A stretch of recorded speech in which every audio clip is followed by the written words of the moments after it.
मान लीजिए आप गूगल में गए और यहाँ से कोई भी वेबसाइट आप निकालें, सपोज दैट मान लीजिए कोई वेबसाइट ले लेता हूँ स्कूल का या होटल का, चलिए एक होटल का वेबसाइट ले लेते हैं। ट्रिवागो, एक सेकेंड, एक चीज बताइएगा, ये जो ओपन हुआ ये, ठीक है, एंड इसको हम क्या कहेंगे, वेबसाइट बोलेंगे या एप्लीकेशन बोलेंगे, वेब ऐप, क्या मतलब इसको कह सकते हैं? Web page sir. Web page, okay. और मान लीजिए यहाँ पे गोबीगो का है, ठीक है, तो इसको क्या बोलेंगे, वेबसाइट बोलेंगे, वेब ऐप बोलेंगे, क्या चीज बोलेंगे? वेबसाइट या वेब ऐप दोनों भी बोल सकते हैं। दोनों बोल सकते हैं, ओके। तो वेब ऐप एंड वेबसाइट में अंतर क्या है?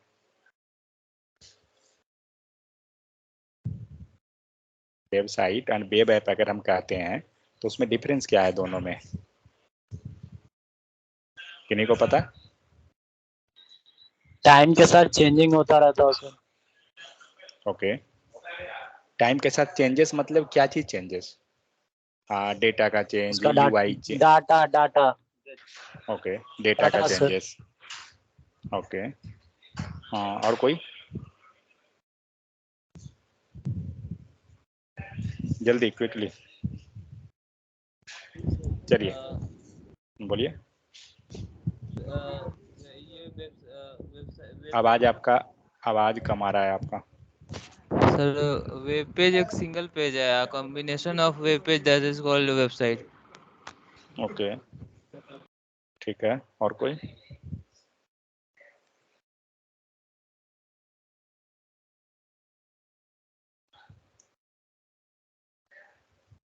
देखिए एक्चुअली होता क्या है, जो वेबसाइट होता है ना, सपोज दैट हम वेबसाइट को लेकर चलते हैं,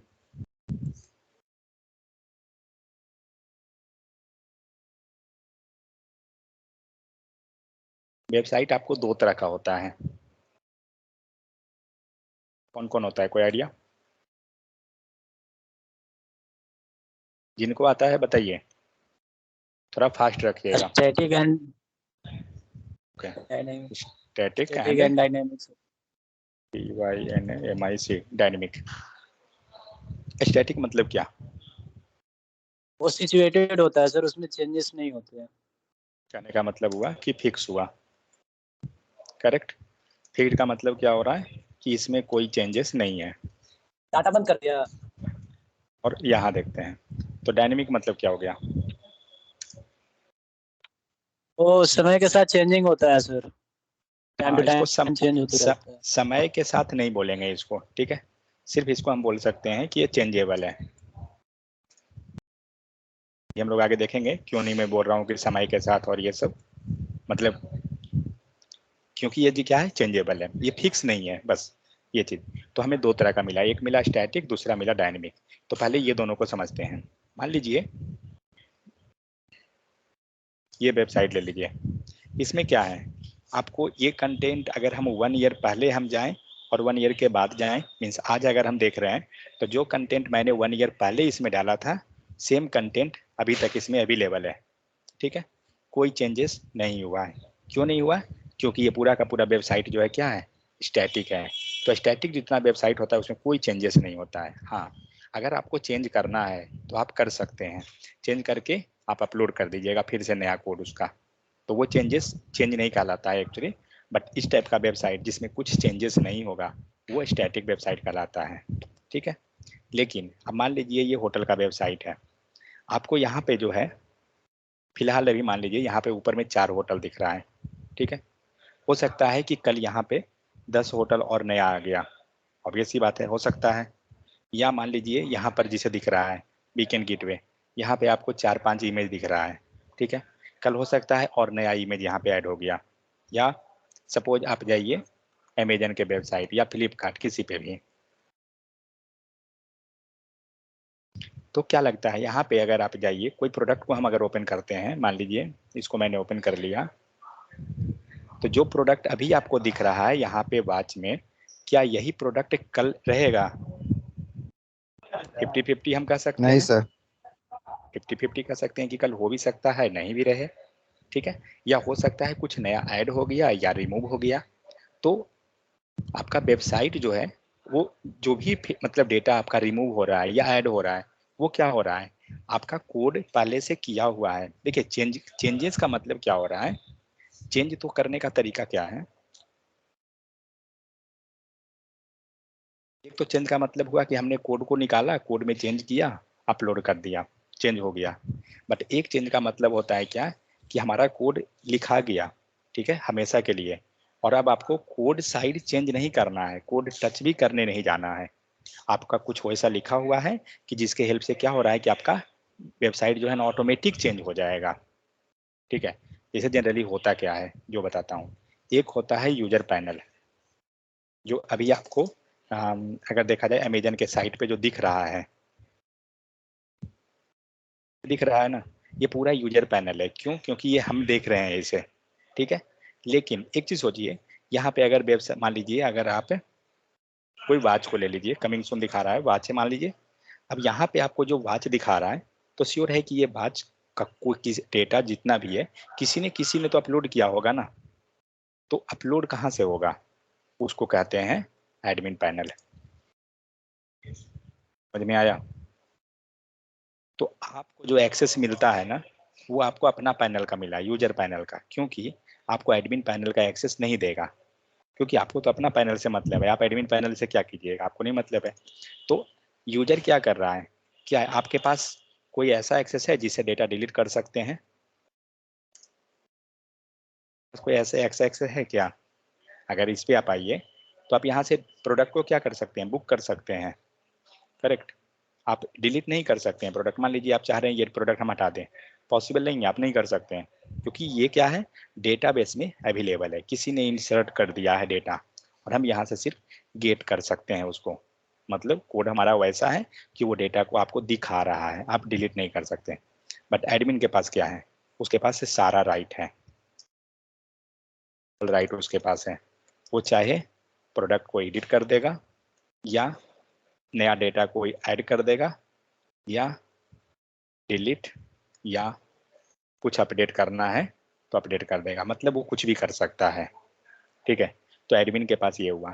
तो हुआ क्या, जब एडमिन ने डेटा एंट्री किया, ठीक है, तो आपका वेबसाइट पे क्या हुआ, नया रिकॉर्ड आ गया, और जो उसने ऐड किया, मान लीजिए उसने एक बुक्स को ऐड किया, तो जो बुक ये ऐड किया है वो हो सकता है कि आप यूजर अगर जब आप लॉगिन कीजिएगा तो वो बुक आपको दिखे, करेक्ट।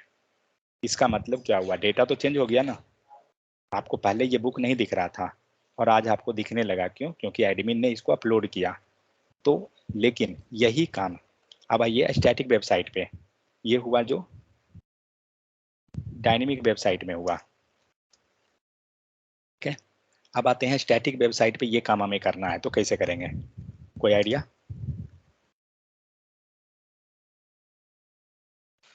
स्टैटिक वेबसाइट में ये जो बुक है, मान लीजिए हमने जो ऐड किया, ये बुक हमें यहाँ दिखाना है स्टैटिक वेबसाइट में, तो क्या करते हैं, तो आपके पास सोर्स कोड है, ठीक है।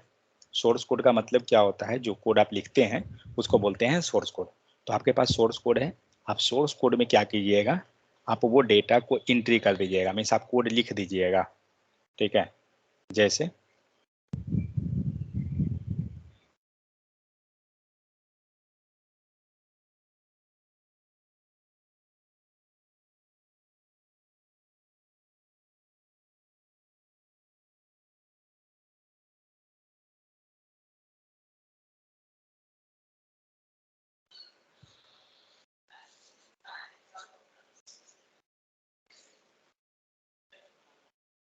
इसका पासवर्ड भी याद नहीं है मुझे, देखता हूँ, खुल गया तो खुल गया।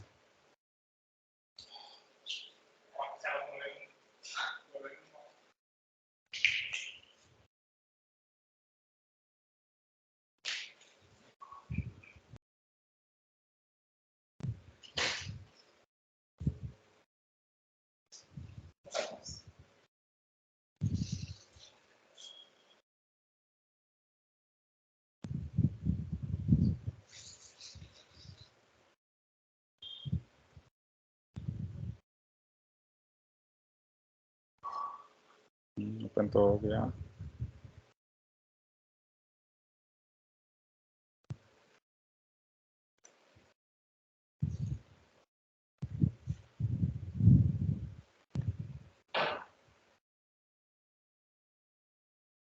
मान लीजिए हम लोग एक पेज बनाते हैं,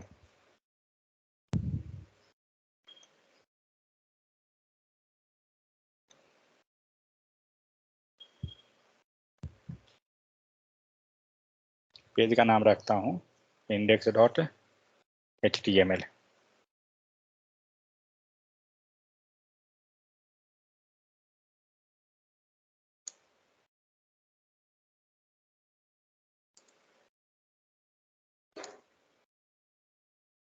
वेलकम टू स्टैटिक वेबसाइट। यहाँ पे थोड़ा स्टाइल डाल देता हूँ, बैकग्राउंड कलर दे देते हैं red.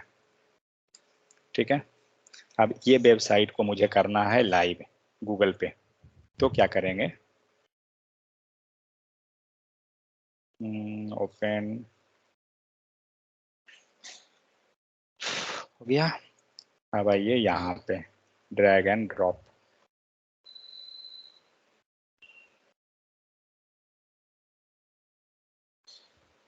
Please drop A folder containing .html, उसको फोल्डर में रखना होगा।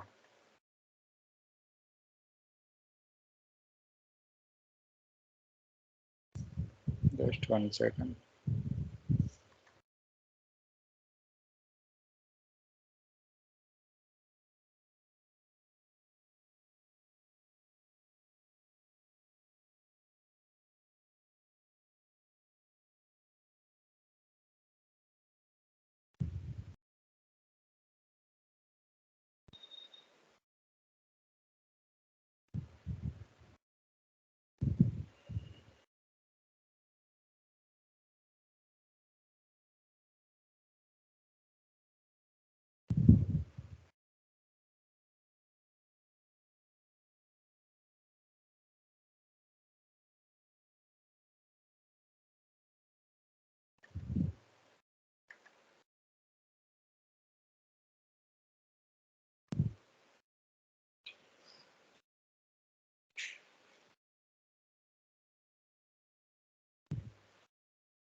अपलोड हो गया। अब देखते हैं हमारा वेबसाइट लाइव हुआ या नहीं हुआ।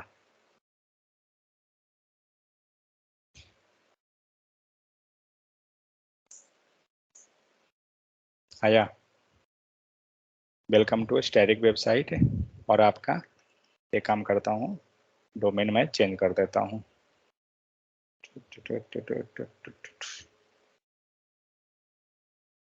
हो गया साइट सेटिंग, ऐड डोमेन नहीं, इसका बहुत सारा चीज चेंज हो गया है एक्चुअली।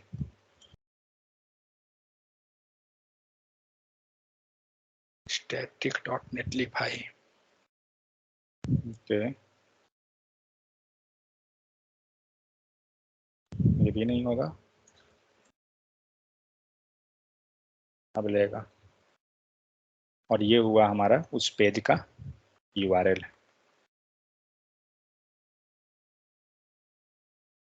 अगर आप भी इसको ओपन कीजिएगा गूगल में तो ये आपको भी मिलेगा सेम URL पे, क्योंकि ये वेबसाइट हमने क्या किया, लाइव कर दिया।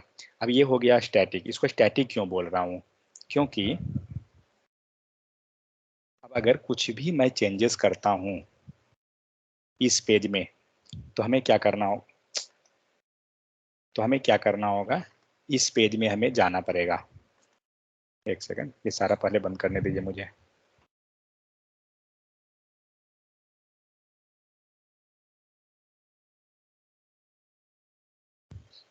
अगर मुझे मान लीजिए एक लाइन इसमें लिखना है तो हमें क्या करना होगा, मान लीजिए इमेज ही मुझे लगाना है या कुछ भी लगाना है, तो क्या करूँगा, इमेज लगा सकता हूँ, इमेज लगाया, इमेज लूँगा गूगल से,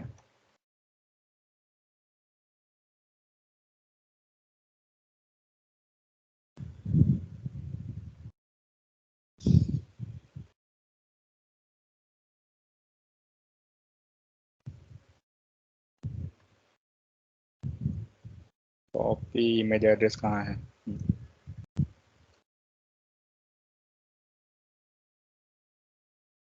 देखते हैं। तो जो वेबसाइट अभी हम लोग किए हैं, ठीक है, इसको मैं रन करता हूँ ब्राउज़र पे अपना लोकल में।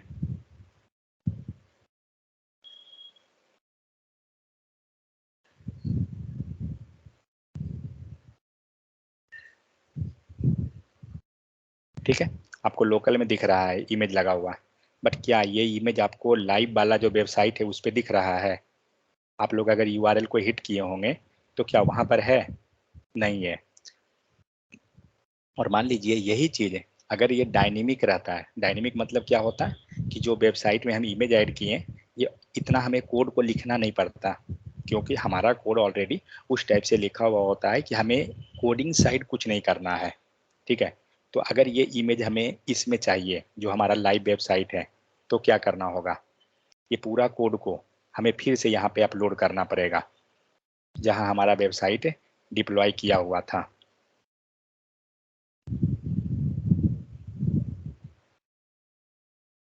कहाँ से डिप्लॉय करेंगे? Automatic deploy option, no.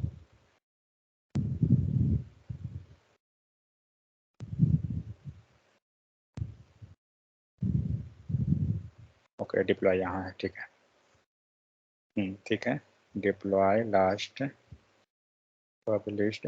Okay, तो यहाँ हमें फिर से क्या करना होगा, वो सेम पेज को अपलोड करना पड़ेगा। तो अभी क्या करता हूँ, सेम पेज को मैं अपलोड कर देता हूँ फिर से, जो नया वाला हमने इमेज ऐड किया, और देखते हैं क्या होता है।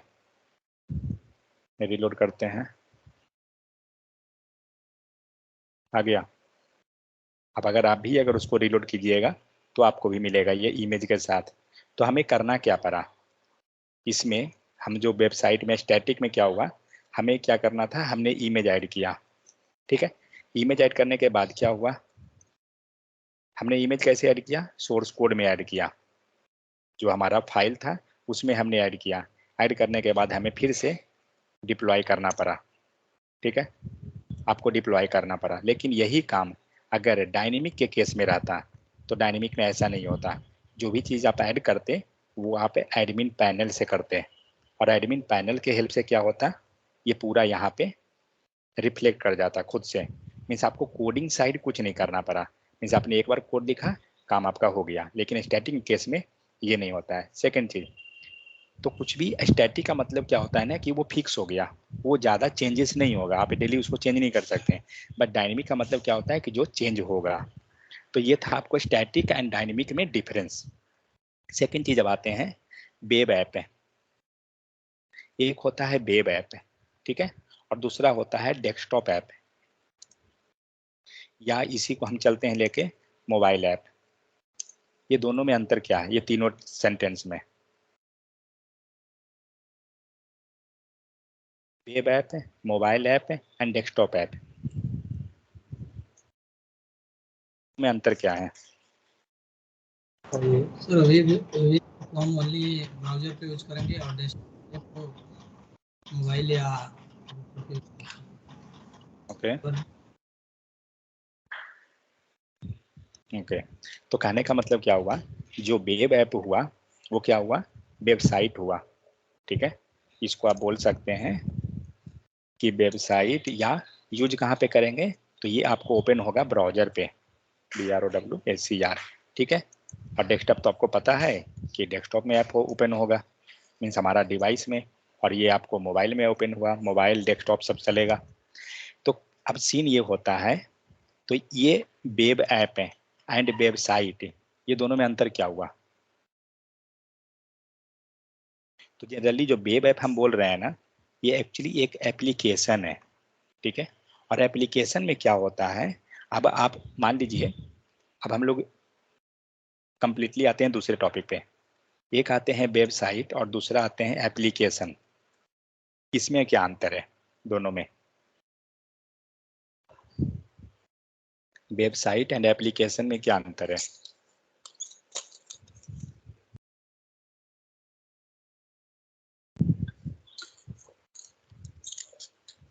मतलब वेबसाइट हो गया कि आई थिंक हम ब्राउजर पे यूज करें, ब्राउजर पे ओपन होगा सर, एप्लीकेशन हम मोबाइल में भी डाउनलोड कर सकते हैं। वेबसाइट को तो हम मोबाइल में भी कर सकते हैं। और कोई वेबसाइट ऐप की एप्लीकेशन एप्लीकेशन ऐप की तरह भी करेगा। एप्लीकेशन ऐप की तरह वेबसाइट किसी के थ्रू जाके मतलब एक्सेस करेंगे पर एप्लीकेशन को डायरेक्ट एक्सेस होगा। मतलब एक सेकंड फिर से, मतलब दूसरे के मतलब थ्रू एक्सेस वेबसाइट मतलब क्रोम या मतलब क्रोम के थ्रू जाएंगे फिर एक्सेस जाएंगे और पर ठीक है, एप्लीकेशन डायरेक्ट होता है। बट डायरेक्ट कैसे ओपन होगा मतलब मतलब जैसे कैसे फिर से? सर जैसे फेसबुक हुआ, व्हाट्सएप हुआ, तो डायरेक्ट ओपन होता है ना। तो फेसबुक तो हमारे लैपटॉप में भी ओपन करते हैं ना, क्रोम में जाके। मैं वो तो सर वो वेब पेज की तरह हो गया ना, वेब एप्लीकेशन की तरह हो गया ना। लेकिन दोनों जगह जो फेसबुक अगर है, मान लीजिए दोनों जगह या आप मोबाइल में ओपन किए हैं या लैपटॉप में, तो वो तो फेसबुक ही है ना दोनों जगह। दोनों जगह तो वो सेम ही चीज है। देखिए क्या है, वेबसाइट का मतलब हुआ कि जहां पे आपको सिर्फ इंफॉर्मेशन पर्पस पे है, ठीक है, वो कुछ ज्यादा नहीं करने जा रहा है, सिर्फ इंफॉर्मेशन। जैसा हम देखिए जनरली होता है क्या ना, हम नॉन टेक्निकल में अगर चलें तो हमारे लिए दोनों चीज सेम है, वेबसाइट और एप्लीकेशन में कोई अंतर नहीं दिखेगा। लेकिन जब आप अगर टेक्निकली थोड़ा देखिएगा ना तो आपको अंतर दिखेगा। वेबसाइट में क्या है ना, जस्ट ये इंफॉर्मेशन प्रोवाइड करेगा, सिर्फ ये इंफॉर्मेटिव है। लेकिन एप्लीकेशन क्या है, यहाँ पे फंक्शनलिटी होती है, ठीक है। जैसे अब आते हैं इंफॉर्मेशन, तो मान लीजिए हम अपना वेबसाइट अगर लेकर चलते हैं,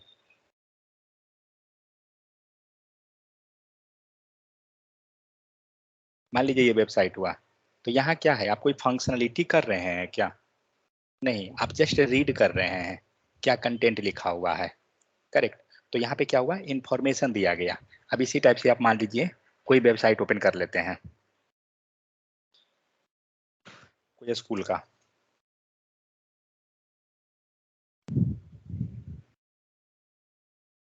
चलिए इसी को देखते हैं क्या है ये, ठीक है। ओपन हुआ यहाँ पे, ओके ये अलग में ओपन हुआ था,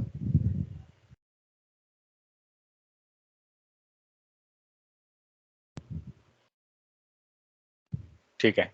यहाँ पे आपको अब क्या दिख रहा है, वेट, ये एक्चुअली ये पर्टिकुलर पे जाने दीजिए, किसी एक पर्टिकुलर पोर्टल वेबसाइट में नहीं मिलेगा, स्कूल वेबसाइट में देखते हैं।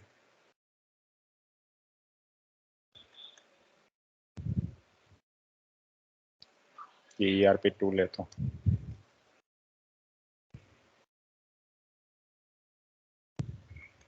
ये वाला देखते हैं। तो यहाँ पे क्या है, जस्ट ये स्कूल के बारे में इंफॉर्मेशन दे रहा है, nursery, primary, secondary, club, contact. But इस वेबसाइट के ऑनर से अगर आप कॉन्टैक्ट करना चाहिएगा तो कैसे होगा, with the help of contact, correct.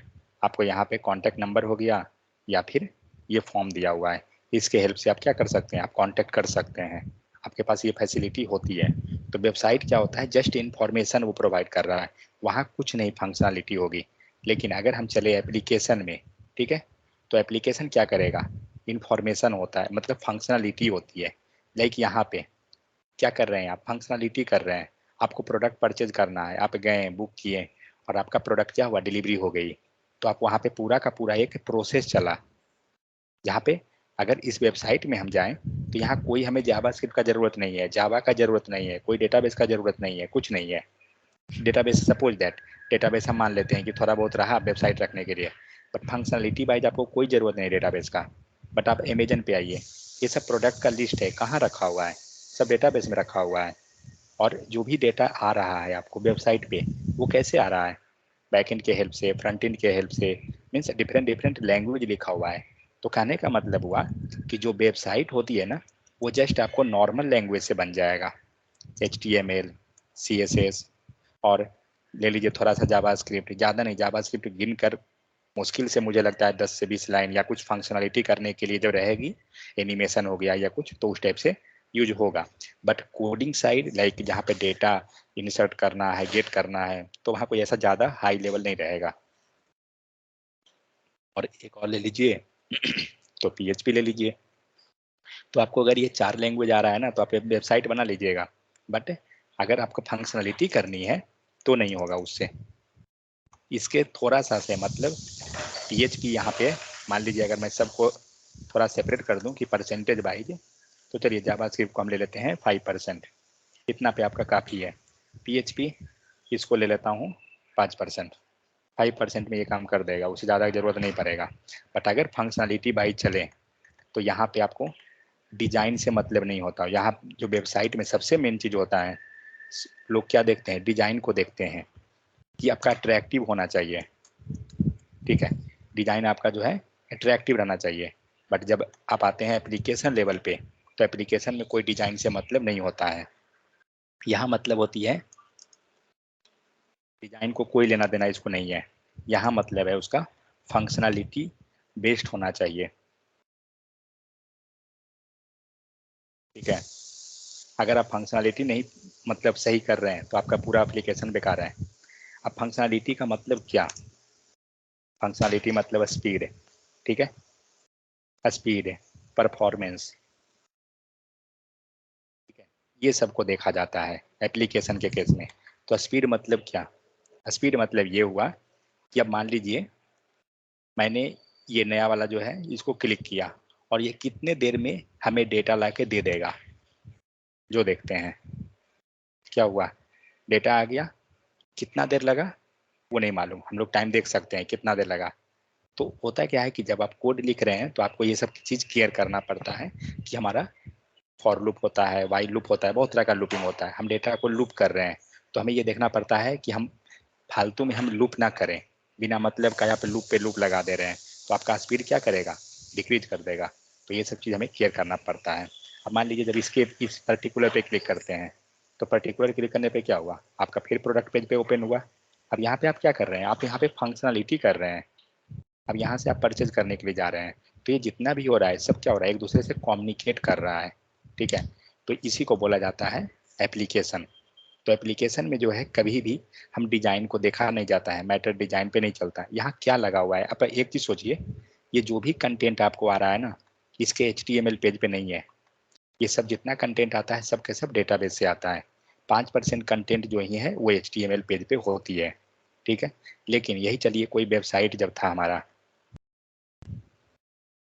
ये वेबसाइट, ये पूरा का पूरा इसका जो कंटेंट है ना वो वेबसाइट पे ही है, पेज पे ही रखा हुआ है, ठीक है। तो वेबसाइट में क्या होता है, कंटेंट हमारा पेज पे होता है, बट एप्लीकेशन के केस में हमारा मोस्ट ऑफ द चीज जो है वो डेटाबेस से आता है। तो जैसे देखिए जितना भी अमेजन वेबसाइट हुआ या ये होटल का था, ये भी आपको क्या है, एक वेबसाइट नहीं है, ये एप्लीकेशन है, जहाँ से आप क्या कर रहे हैं, आप लोग होटल बुक कर रहे हैं। मान लीजिए आप कहीं पे कहीं के लिए आप होटल सर्च कर रहे हैं,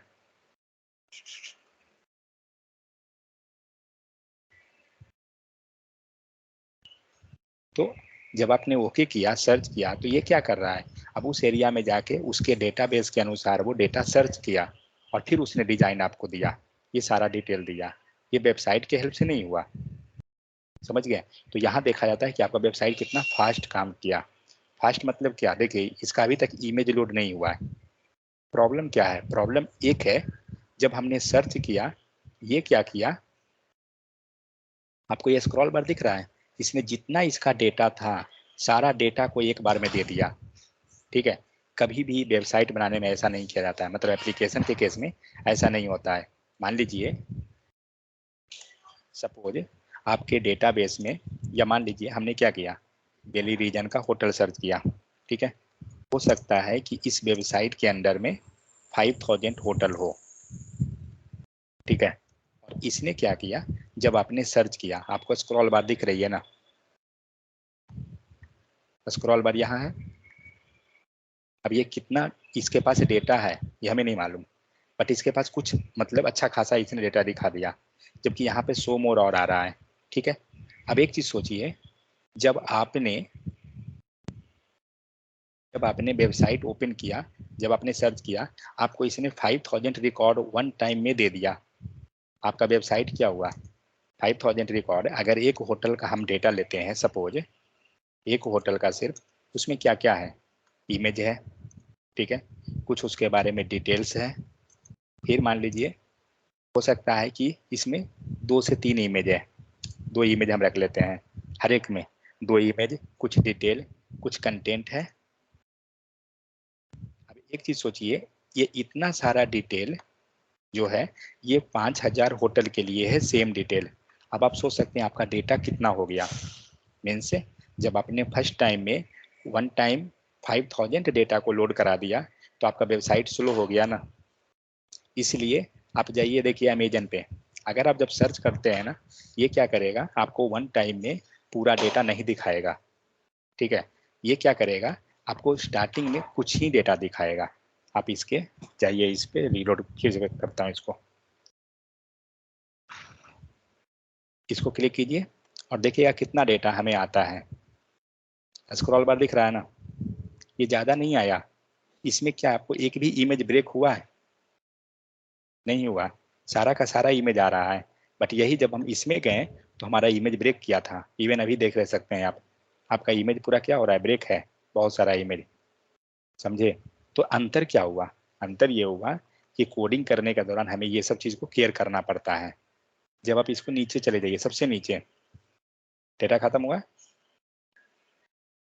यहाँ पे अब क्या लगा हुआ है, दूसरे पेज पे जाने के लिए फिर से यहाँ नेक्स्ट बटन लगा हुआ है ना।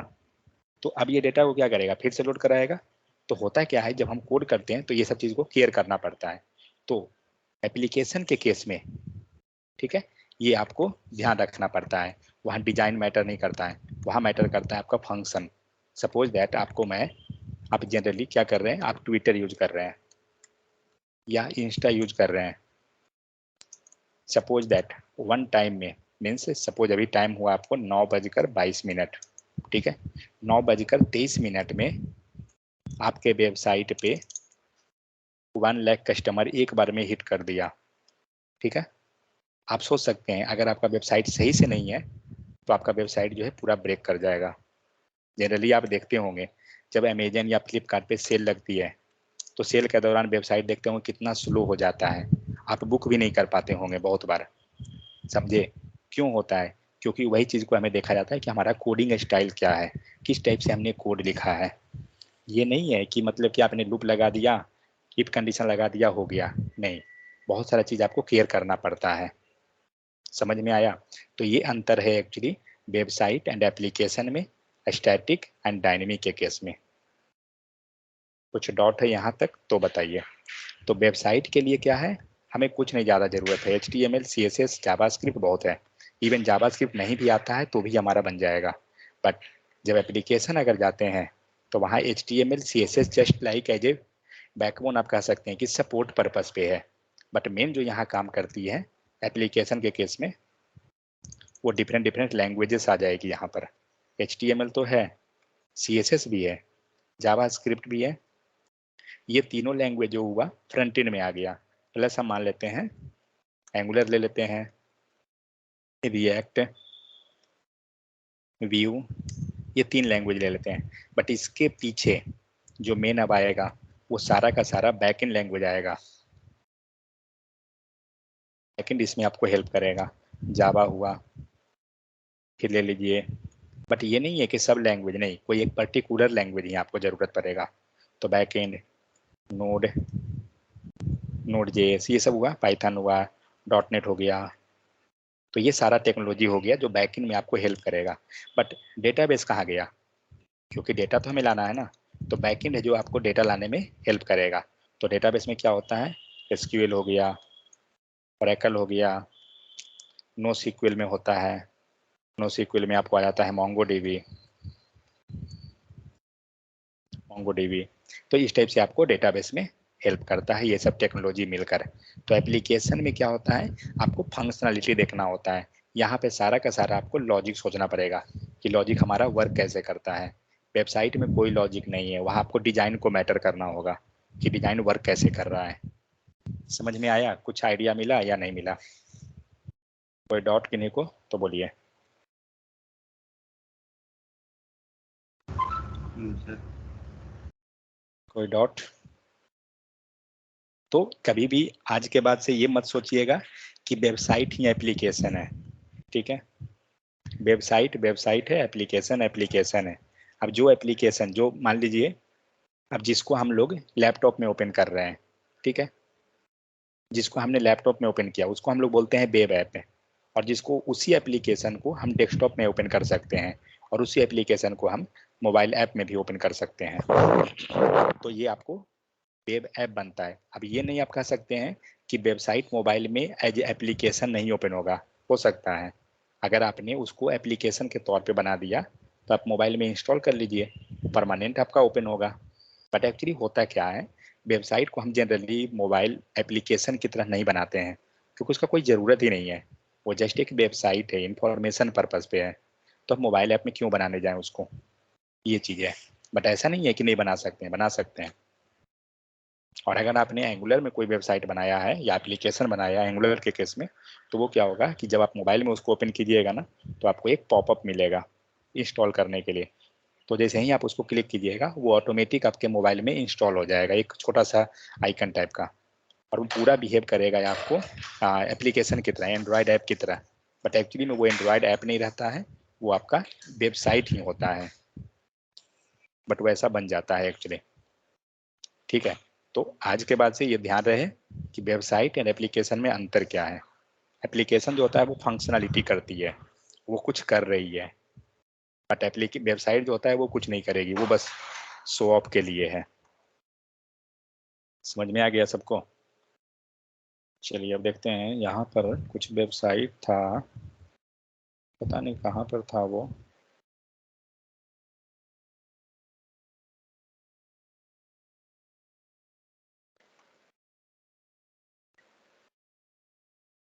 मेरे लोकल में होगा शायद।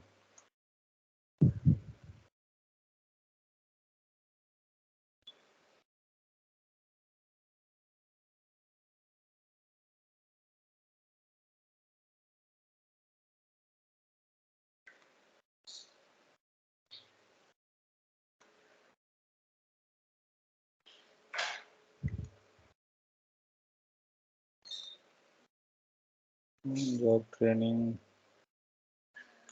ये कौन सा है?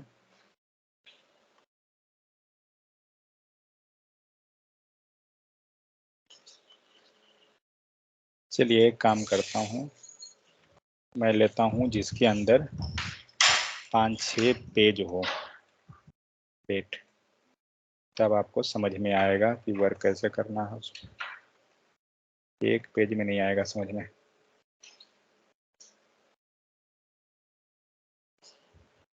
स्टूडेंट मैनेजमेंट, ये क्या चीज़ का है?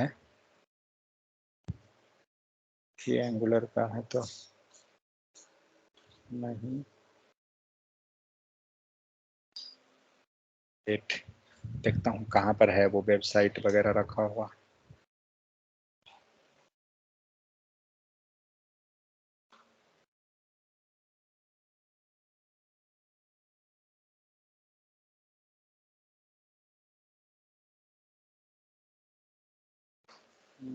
Angular live P5,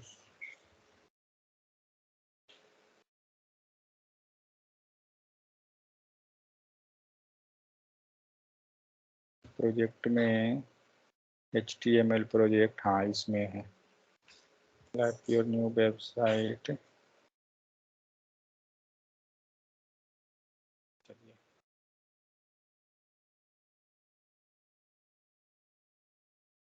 training B4 के अंदर, training B4 live project, HTML project, ये कौन सा है?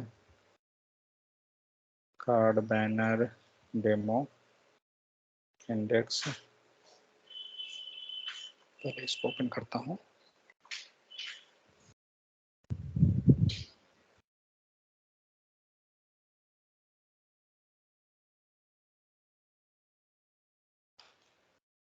चलिए इसी पे हम लोग करते हैं।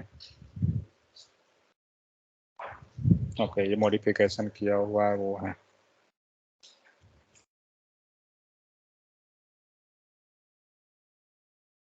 देखिए हमें करना क्या है, पहले देखता हूँ सारा पेज है भी इसका या नहीं।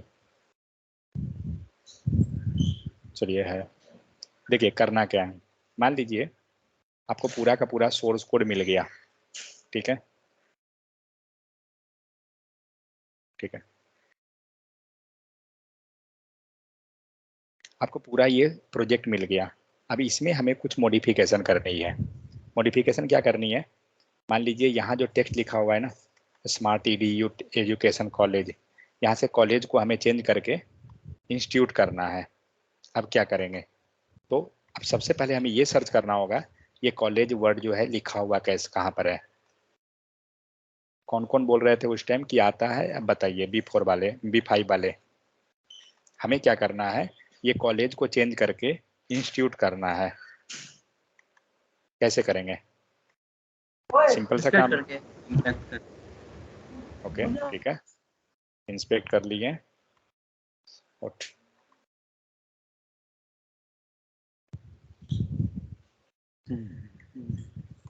अब बोलिए। देखें कहाँ लिखा हुआ है, मतलब क्लास में डाला हुआ है। प्लस रोल माइनस, ओके ठीक है। हाँ क्या बोल रहे हैं, क्लास, ओके। तो यहाँ पर है, ये रहा।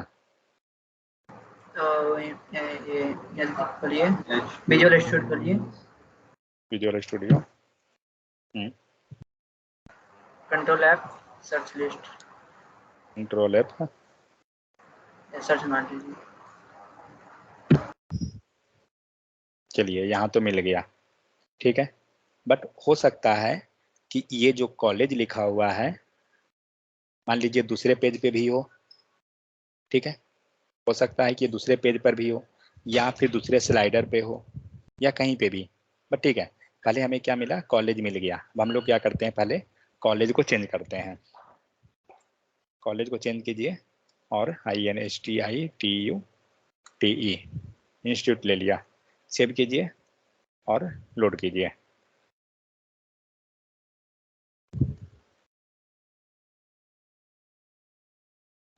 नहीं हुआ, सेव नहीं हुआ क्या, सेव तो हो गया, यही पेज रन हो रहा है ना।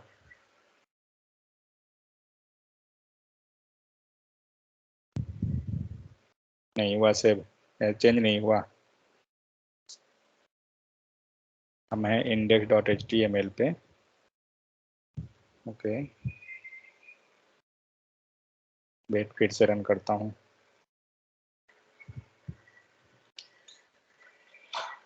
आया, ओके वो HTML पे था, पोर्ट सर्वर से नहीं ओपन हुआ था इसलिए, ठीक है। तो यहाँ पे हमने क्या हुआ, हमारा चेंज हो गया। अब आते हैं किसी टेक्स्ट पे, मान लीजिए यहाँ पे बीच में लिखा हुआ है ना ट्रेनिंग। अब ये ट्रेनिंग को हमें चेंज करनी है, मान लीजिए इसका कलर लगाना है। क्या करेंगे, तो सबसे पहले इसको कॉपी कीजिए। इंस्पेक्ट करने का कोई ज़रूरत नहीं है क्योंकि हमें कंटेंट चेंज करना है, ठीक है। कंटेंट चेंज के लिए इंस्पेक्ट की ज़रूरत नहीं होता है। तो पहले हमें ये पता करना होगा ये वर्ड लिखा हुआ कहाँ पे है, ठीक है। तो इसको कॉपी कीजिए और कॉपी करके मान लीजिए यहाँ पे ही हम, अब एक चीज़ सोचिए, हमारे पास जो है बहुत सारा पेज है। मैं आपको पूरा पेज दिखाता हूँ।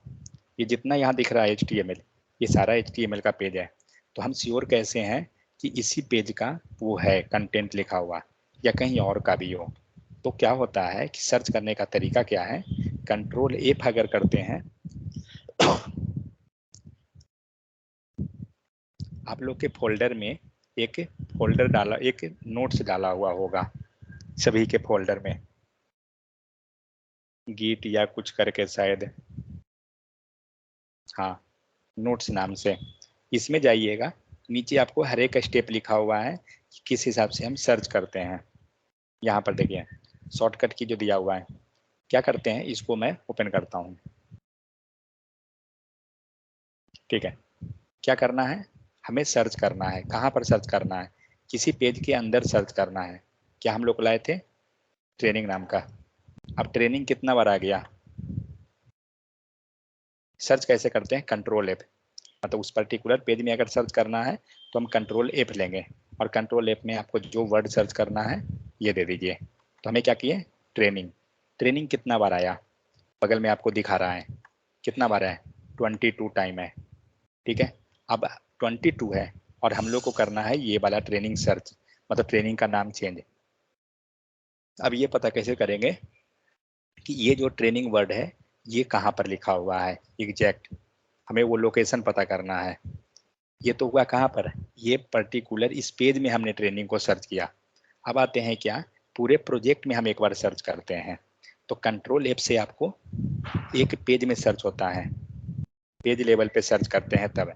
लेकिन आप पूरे ग्लोबल प्रोजेक्ट में सर्च करना चाहते हैं तो यहाँ पे कमांड लिखा हुआ है ग्लोबली के लिए, कंट्रोल शिफ्ट एंड F। ठीक है, आप किसी भी पेज में, उससे नहीं मतलब है, कंट्रोल शिफ्ट F प्रेस कीजिए और यहाँ पे आप डाल दीजिए जो वर्ड आप सर्च करना चाहते हैं। कितना बार आपको मिल रहा है ये पूरे दिखाएगा, थोड़ा टाइम लेगा क्योंकि ये पूरे प्रोजेक्ट में सर्च करेगा इसीलिए।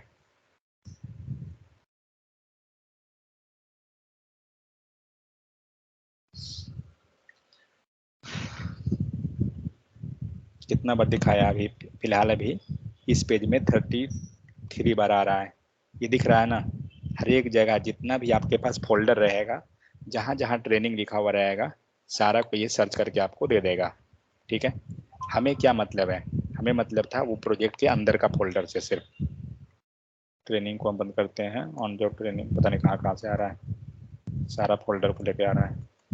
हमें मतलब है कौन सा folder, training before live project के अंदर, बिफोर के अंदर लाइव प्रोजेक्ट के अंदर है। बट एनीवे हमें इतना सारा मिल गया। मान लीजिए हम क्लिक करते हैं किसी एक को, अरे बंद हो जा, अभी भी सर्च नहीं कर रहा है वो। मान लीजिए जिस भी पेज का आपको दिख रहा है ना, अगर वैसा लगे कि हाँ इस पेज का ही है, आप उसको क्लिक कीजिए, आप पर्टिकुलर उस लाइन पे चले जाइएगा जिस लाइन का आपको दिख रहा है। मान लीजिए ये लाइन का हमें दिख रहा है, इसको क्लिक कीजिएगा ना, वो पेज पे पहुंचा देगा। ठीक है, तो इस टाइप से हम लोग वो पेज को ग्लोबली सर्च कर लेते हैं। अब पहले तो मैं बंद करता हूँ सर्चिंग ये, फिर आता हूँ। ठीक है, तो ये हुआ प्रोसेस क्या कि हम ग्लोबली कैसे सर्च करते हैं।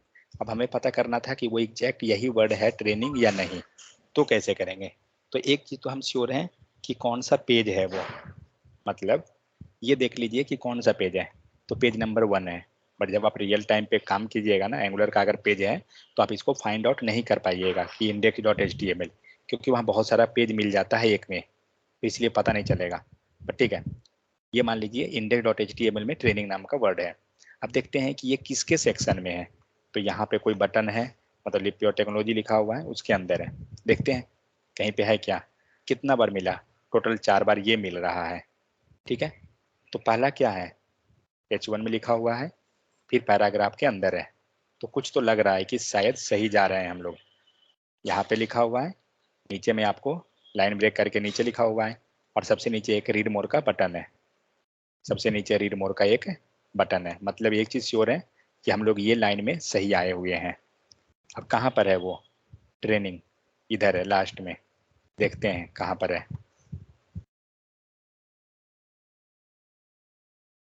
ओ आ गया, कुछ ऊपर में है। ठीक है, यहाँ पे है एक वर्ड, यहाँ ट्रेनिंग इंस्टीट्यूट इन बिहार लिखा हुआ है, ट्रेनिंग इंस्टीट्यूट। ओके ठीक है, अब इसको हमें चेंज करना था। मान लीजिए ये ट्रेनिंग यहाँ पे जो है इसका कलर चेंज करना है, तो क्या करेंगे, कैसे कलर चेंज करेंगे इसका, नीरज इसका कलर चेंज कैसे करेंगे ट्रेनिंग वर्ड का।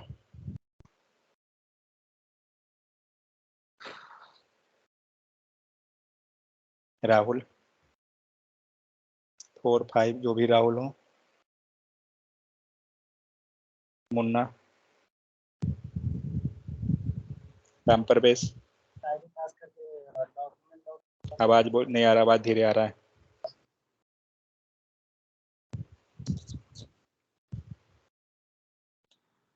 अगर बोलिए। डायरेक्ट हम स्पेन टैग पास करते हैं तो उसके अंदर तो बहुत सारा स्पेन टैग लिया हुआ होगा। तो उससे क्या मतलब है, स्पैन के अंदर आईडी डाल देंगे, क्लास डाल देंगे। स्पेन टैग लेकर उसमें आईडी डाल के जावास्क्रिप्ट से डाल देंगे तो पार्टिकुलर हो जाएगा। जावा स्क्रिप्ट डाल देंगे। उसमें भी कर सकते हैं सर आई डाल। मतलब कलर लगाने के लिए भाई जावा सिर्फ क्या जाना जरूरी है? मतलब सेब काटने के लिए तलवार लाइएगा क्या? ठीक है। तो जब आपको कुछ चेक करना है, ठीक है, तो जब चेक करना है कि हाँ हमारा वो प्रॉपर वर्क कर रहा है या नहीं, क्या करेंगे हम लोग इनलाइन सीएसएस लगा लेंगे और पहले चेक कर लेंगे। ये नहीं कि हम लोग पहले जा रहे हैं ये एक्सटर्नल सीएसएस पर ही, नहीं, पहले इनलाइन सीएसएस लगाइए, चेक कीजिए आपका प्रॉपर है भी या नहीं। कहाँ का चेंज हुआ? यहाँ का चेंज हुआ, जबकि चेंज कौन करना था? ये वाला वर्ड, मतलब कुछ तो गड़बड़ हुआ।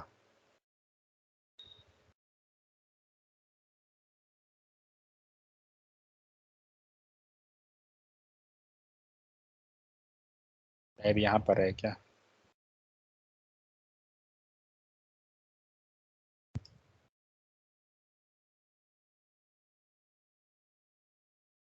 देखते हैं, हो गया? समझ में आ गया ना? तो कैसे करते हैं? तो क्या हम स्पैन क्यों लिए? क्योंकि हमें चाहिए इन लाइन एलिमेंट जो लाइन ब्रेक नहीं करे, ठीक है, इसीलिए स्पैन लिया गया। अब आते हैं किसी दूसरे पेज पे।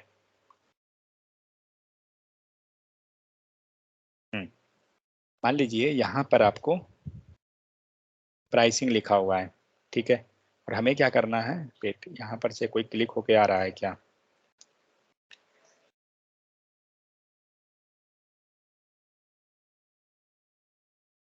लर्न मोर पे,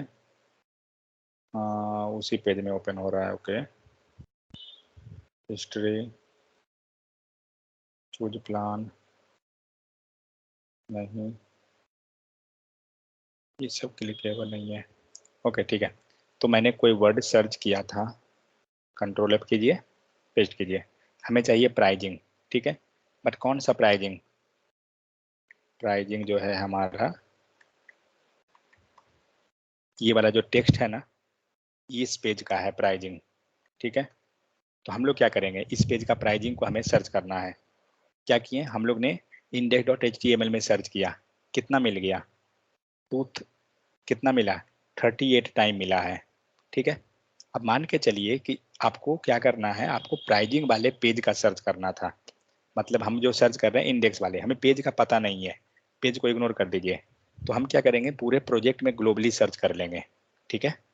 तो कंट्रोल शिफ्ट एंड एफ लगाएंगे और यहाँ पे डालिए प्राइजिंग, ठीक है, और ये आपको सर्च करेगा हर एक पेज में। अब आप हर एक पेज में जब मिल रहा है तो आप देख सकते हैं यहाँ पे आपको फाइल इंक्लूड में दिखा सकता है कि किस में जाना है। देखता हूँ कुछ लेगा क्या।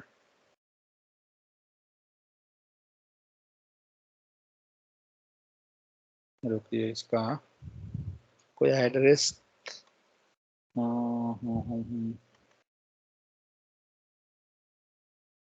क्योंकि बहुत सारा प्रोजेक्ट है ना, इसीलिए वो दिक्कत क्या कर रहा है कि पूरा रिपोजिटरी ले रहा है वो।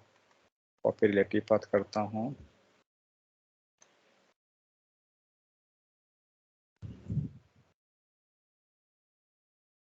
चलिए अब ये सिर्फ आपका इसी प्रोजेक्ट में सर्च करेगा।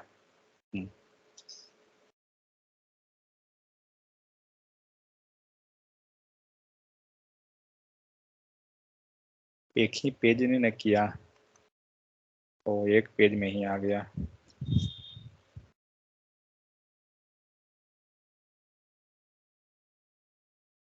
अब कितना पेज लिया, एक, फाइल्स 2 एक्सक्लूड, ओके ठीक है। तो अब आपको यहाँ पे कितना दिखा रहा है, फिर भी ये एक लेके आ रहा है, ओके ये ओपन के कारण था, ठीक है। इसको हम बंद करते हैं, हमें इसके अंदर नहीं है, हाँ ट्रेनिंग B4 के अंदर है।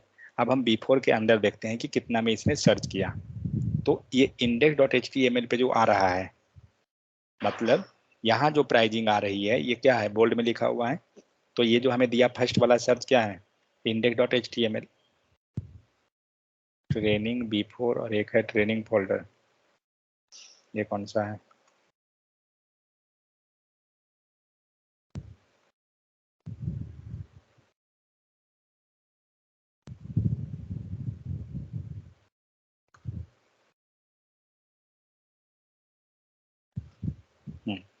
इसमें देखिए, क्योंकि ये वाला प्रोजेक्ट के अंदर है हमारा है सारा। 1 सेकेंड, ये दिमाग खराब कर रहा है। नया एक विंडो ओपन करता हूँ इसका।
आ गया reveal in file explorer. Oh, reveal in file explorer.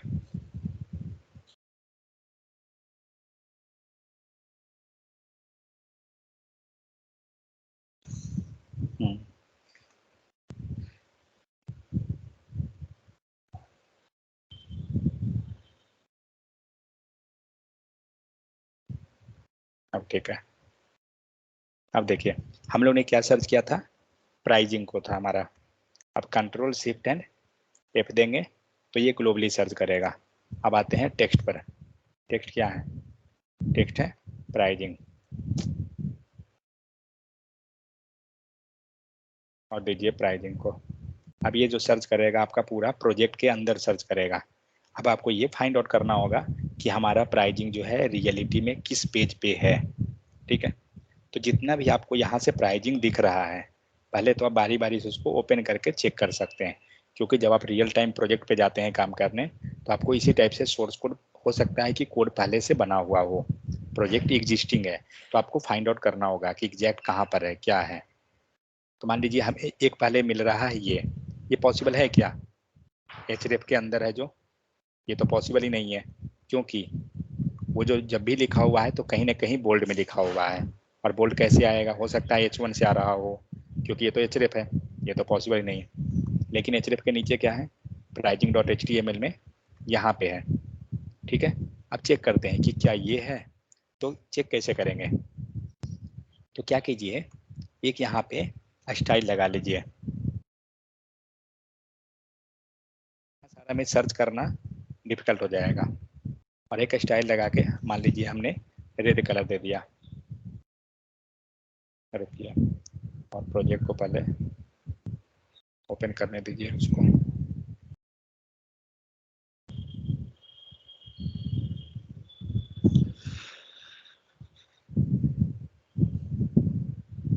कहाँ का चेंज हो गया? प्राइजिंग, ये प्राइजिंग यहाँ का टेक्स्ट जो है वो चेंज हो गया, जबकि हमें टेक्स्ट यहाँ का नहीं चेंज करना था, हमें तो ये चेंज करना था ना। जब आप उस पे जा रहे हैं, देखिए आप कहाँ गया, वो कहीं और का चेंज हुआ है।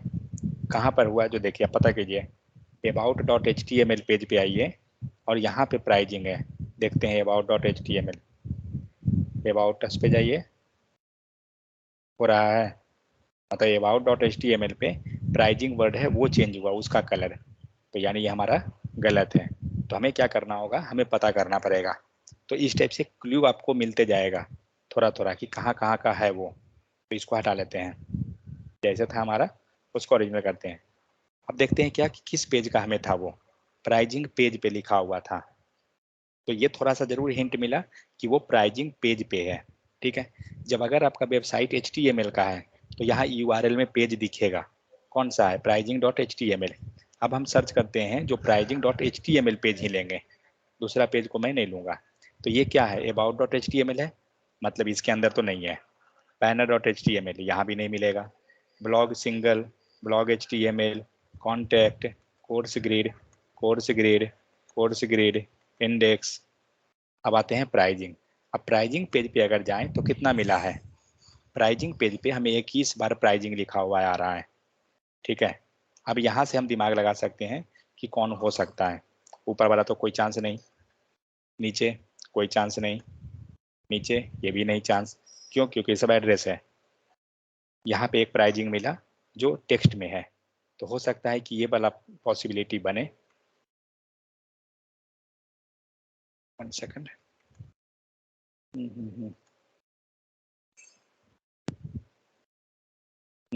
तो हो सकता है कि ये नहीं, नीचे वाला है, ये वाला हो सकता है ये हो। तो क्या करते हैं, जो स्टाइल लगाने के लिए हम लोग टेक्निक रखें उसको चेक कर लीजिए कि इसी पेज का है या कोई और। मतलब इस पेज में ये जो टैब है ये वाला है, तो फिर ये नहीं होगा, हटाइए, मतलब ये नहीं हुआ। H1 में आते हैं, यहाँ पे कुछ प्राइजिंग लिखा हुआ है, देखते हैं यहाँ लगाकर मिला, मतलब ये प्राइजिंग है, लेकिन ये पूरा टेक्स्ट कलर कुछ अलग ले रहा है, मतलब वो ठीक है। बट ये चीज़ तो श्योर हुआ ना कि हाँ लोकेशन हमारा सही है जहाँ हम पहुँचे हैं अभी। तो एक काम करते हैं, इस प्राइजिंग को करना है, अब इसको स्पैन में रख दीजिए, क्योंकि उसके अंदर स्पैन है जिसके अंदर ये वाला टेक्स्ट आ रहा है, तो हो सकता है उसके कारण आ रहा हो वो इशू।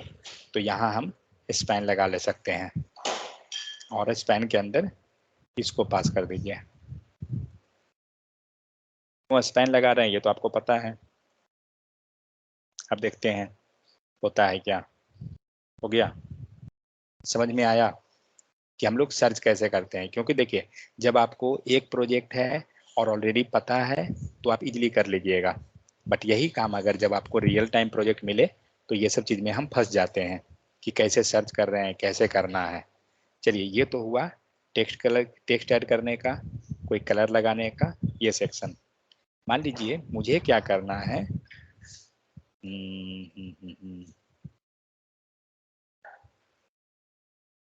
ये जो कार्ड है ना, कार्ड के नीचे मुझे एक बटन लगाना है, हर एक कार्ड के नीचे। क्या करेंगे, इसको कैसे लगाएंगे, मतलब हमें डिजाइन लगाना है, हर एक कार्ड के नीचे एक बटन लगाना है।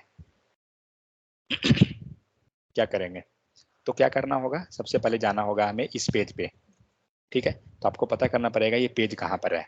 तो चलिए पेज तो हमें पता है, इसको हटाइए।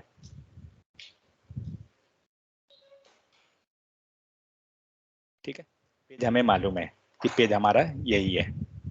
क्या करना है हमें, ये जो कार्ड है इसके नीचे हमें बटन लगाना है, बाहर में जो ये दोनों का सेक्शन के बीच में सेक्शन है ना, थोड़ा जगह बचा हुआ, इसमें लगाना है। तो पहले सर्च करते हैं ये बटन कहाँ है, साइन अप, SIGNUP, नहीं मिला, हाँ है तो ओके, मैं गलती लिख दिया, साइन अप नाम का। तो ये आपको बटन तो मिल गया, करेक्ट, यहाँ पे बटन है और है क्या साइन अप, यहाँ बटन है और है नहीं, बस ये 3 बटन है। और तीनों बटन के नीचे हमें क्या करना है, हमें डिजाइन बनाना है, एक और बटन लगाना है ये दोनों के बीच में। मतलब डिजाइन कैसा है जो बता रहा हूँ,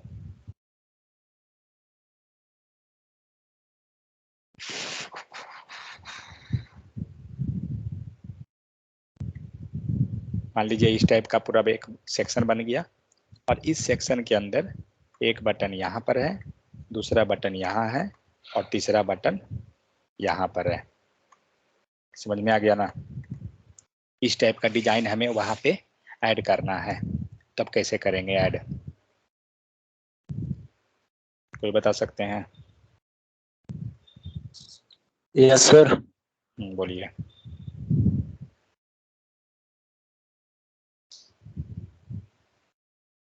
सर उसका जो बॉक्स एरिया होगा ना, उसके साइन अप के नीचे हम एक स्पैन टैग बटन टैग लेकर उसको पास कर देंगे, उसको टेक्स्ट लाइन सेंटर कर देंगे सर।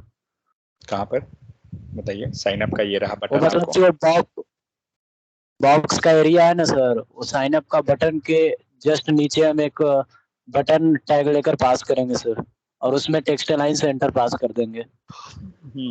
इन लाइन के साथ टेक्स्ट लैंग्वेज सेंटर काम करता है ना? Yes sir. नहीं करता सर, है? सॉरी नहीं करता है सर, वो तो डी डी देखिए डी में वो अभी पास आपका, किया, डी में पास किया तो ले लेगा सर। चलिए ठीक है, क्या करेंगे सबसे पहले हम इसका सेक्शन पता करेंगे कि इसका सेक्शन खत्म कहाँ हुआ है। ठीक है, ये आपको पहले फाइंड आउट करना होगा। तो हमारे पास टोटल कितना साइन अप है? 3 है। क्या करते हैं, सारा साइन अप को पहले बंद करते हैं। बंद करने ऑलरेडी सबको आता है, इस टाइप से हमें बंद कर लेते हैं पहले। अभी मैं सिर्फ बता रहा हूँ क्योंकि फिर टास्क आप ही लोग को मिलेगा, तो उसके लिए टेंशन मत लीजिए। अभी ये ट्रेलर है, मूवी तो ये पूरा बाकी है। तो हमने क्या किया, पूरा तीनों सेक्शन हमने बंद कर लिया। ठीक है, अब 3 सेक्शन बंद होने के बाद हमें क्या करना है, हमें बटन लगाना है। कहाँ पे लगाए, नीचे में? यस सर, साइन अप के जस्ट नीचे सर। बट ये ध्यान रहे, बटन लगाने के पहले ये पूरा बॉर्डर है, दिख रहा है ना? ये पूरा जो ये बॉर्डर बना हुआ है, ये आपको बॉर्डर बनाना है पहले, क्योंकि अभी हमारे पास ये बॉर्डर नहीं है। ये बॉर्डर कहाँ पे आएगा, जो बता रहा हूँ।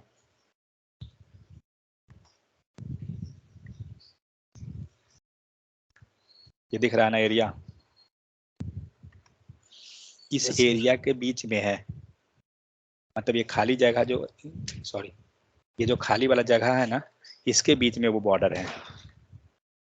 मतलब वो पूरा सेक्शन बना और इसमें वो बटन आएगा। बताइए, आपको रहा कोड ये, इसके नीचे एक डिव ले लेंगे। कहाँ पर ले लें? इसके नीचे से यहाँ पे सेक्शन जब खत्म हो रहा है स्टडी, नहीं पे ना? नहीं सर, तीनों में डालना है ना, अलग अलग करके। हाँ तो तीनों के नीचे भाई, डिव लीजिए या सेक्शन लीजिए, उसके अंदर बॉर्डर पास कर दीजिए, उसके एक अंदर सेकंड, बटन डालना। इसको पहले बंद करने दीजिए, मेरा ये ओपन हो गया। कभी भी जब काम कीजिए ना तो इसको बंद कर दिया कीजिए, तो वो इजी होता है काम करना, जहाँ पे ज़रूरत नहीं है। हाँ, तो कहाँ पे, ये पहला बटन है आपका, नीचे दूसरा है, तीसरा है, बीच में लेना है। नीचे सर, सबसे नीचे। ओके, सबसे नीचे, सॉरी,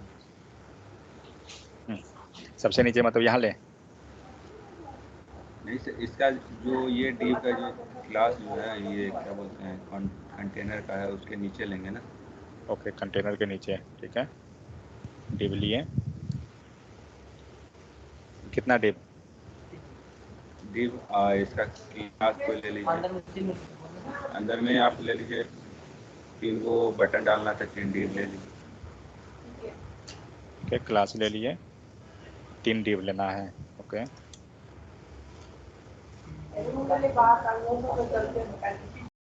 3 डिव हो गया, ठीक है। नेक्स्ट, अब देखिए, जब आप कोड लिखिएगा ना तो हो सकता है कि आपको फॉर्मेट करना है।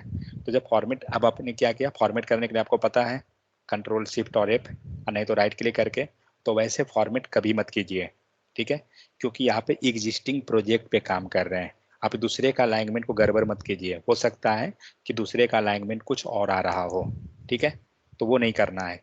क्या करते हैं, ये पूरा सेलेक्ट कीजिए, ठीक है, और इसको सिर्फ फॉर्मेट कीजिए, राइट क्लिक कीजिए और फॉर्मेट सिलेक्शन कीजिए, फॉर्मेट डॉक्यूमेंट मत कीजिएगा। तो आपका क्या होगा ना, ये एरिया सिर्फ फॉर्मेट हुआ, पूरा गड़बड़ नहीं करेगा। रियल टाइम में ये सब चीज देखना पड़ता है, ठीक है। नेक्स्ट, क्लास नेम डालिए सर। ओके, चलिए क्लास नेम हम लोग ला लेते हैं डिव। हर एक 3 डिव लिए, उसमें क्लास पास करेंगे और उसके अंदर बटन ले लेंगे। ओके, ठीक है। सो पहले हम ले लेते हैं क्लास, तो डिव 1 और लेते हैं क्लास डिव 2 और यहाँ पे आइए डिव 3 और इसके अंदर बटन लगा देना। ओके, बटन ले लेते हैं SUB1, 3 बटन हमें चाहिए।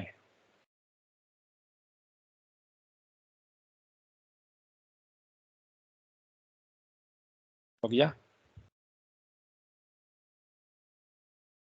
देखिए हम लोग लिखने का लिख लिए, लेकिन कहीं भी इस टाइप से मत लिखिएगा। लिखने के लिए क्या कीजिएगा, फॉर्मेट सिलेक्शन, आपने एक सेक्शन लिखा, चेक कीजिए आपका वर्क किया या नहीं किया। ये नहीं कि पूरा का पूरा लिख दिए हो गया, नहीं, वैसे कहीं मत किया कीजिए। पहले आपने एक सेक्शन लिया, आप ये पता कीजिए कि आपका सेक्शन ये सही जगह बना है या नहीं, फर्स्ट स्टेप। अभी देखिए क्या गड़बड़ है सही है, देखते हैं। हमें नहीं मालूम क्या गड़बड़ है सही है, क्या हुआ, सही है। गड़बड़ हो गया ना।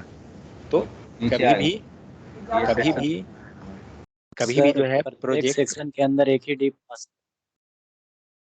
ठीक है एक सेकंड, कभी भी प्रोजेक्ट ऐसे नहीं करते हैं, ठीक है। मान लीजिए हमने क्या किया, सबसे पहले इसको हटा लीजिए, एक डिप लिए हम लोग, ठीक है। इसके अंदर कुछ भी एक हेलो या कुछ भी जस्ट टेक्स्ट को पास करके देख लीजिए आपका जगह सही मिला या नहीं मिला। पहले ये पता कीजिए जगह आपको मिला तो ठीक है, ये तो हम श्योर हो गए कि इसके नीचे जगह हमें मिला है, ठीक है। अब हमें क्या करना है, इसके अंदर हमें डिव लेना था। हम लोग ने क्या किया, 2 डिव ले, 3 डिव लिया, चलिए 1 डिव लिए, अभी हमारे पास सिर्फ 1 डिव है, ठीक है। ये चीज हमको पता करना है कि क्या ये सेक्शन जो हमें मिल रहा है ये पूरा में मिल रहा है या नहीं मिल रहा है, क्योंकि हमें लेफ्ट टू राइट पूरा में चाहिए ना। तो क्या करेंगे, यहाँ पे एक स्टाइल लगा लेते हैं, हाल ऐसे ही लगा देता हूँ, बैकग्राउंड कलर या बॉर्डर कुछ भी दे दीजिए, नहीं हमें बॉर्डर चाहिए, बोलो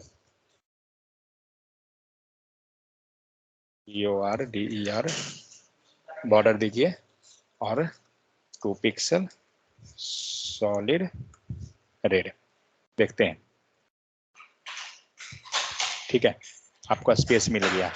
अब क्या करना है, अब इसके अंदर हमें बटन लेना था, हमने एक ले लिया, अब दूसरा बटन कैसे लेंगे, कमेंट कीजिए।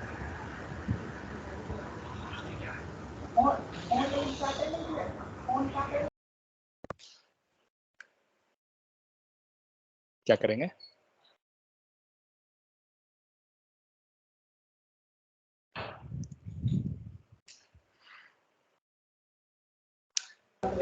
अनकमेंट कीजिए सर, उसको हटा कर दीजिए, इसके अंदर से बटन दीजिए।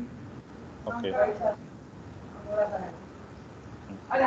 और ये मेन डिप जो है टॉप डिप में, उसमें फ्लोट लेफ्ट कर दीजिए। ओके,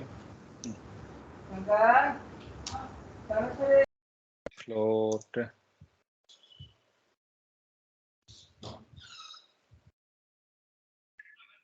लेफ्ट, फ्लोट लेफ्ट होता है क्या, अच्छा ये वाला फ्लोट लेफ्ट, राइट होता है सर, लेफ्ट भी होता है, राइट लेकिन राइट। कहाँ काम किया,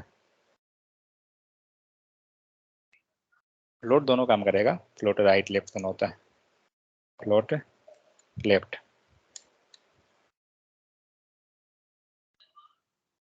नहीं वर्क किया, डिस्प्ले इनलाइन है तो डिस्प्ले सेलेक्ट कर दीजिए।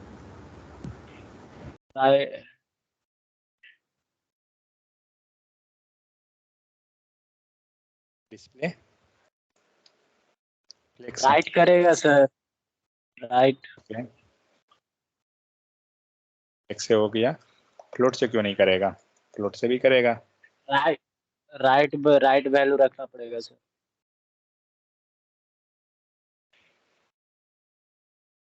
कहाँ गया, ये पूरे को लेके गया ना, हम लोग गलत जगह लगा रहे हैं, फ्लोट एक्चुअली राइट है, फ्लोट जो ये राइट है वो नीचे वाला लगेगा, राइट या लेफ्ट जो भी ले रहे हैं ये ऊपर से हटाना होगा,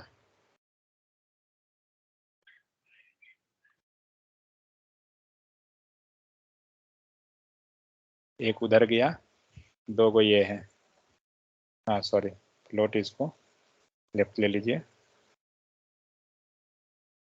हुआ ना, 2 को नीचे से आया ना, अब यही आपको नीचे वाला भी लगाना होगा,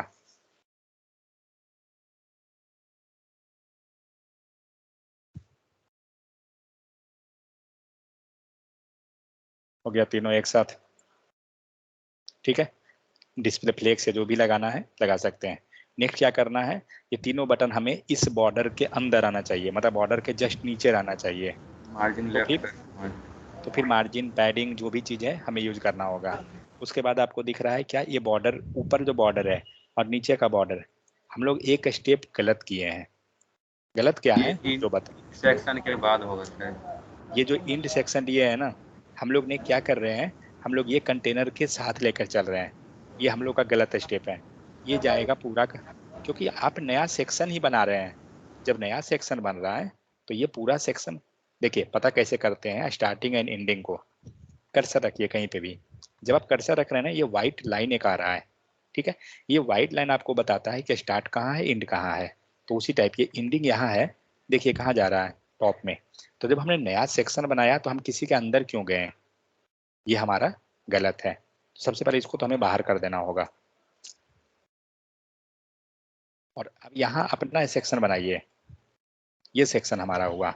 अब इसको सेव कीजिए, कुछ दोनों में डिफरेंस दिखेगा। क्या डिफरेंस दिखा, जो पहले आ रहा था ना, ये ऊपर टच कर रहा था, और अभी क्या हो रहा है, नीचे वाले में टच किया। ठीक है, नीचे का जो टच हो रहा है वो तो CSS के कारण हो रहा है।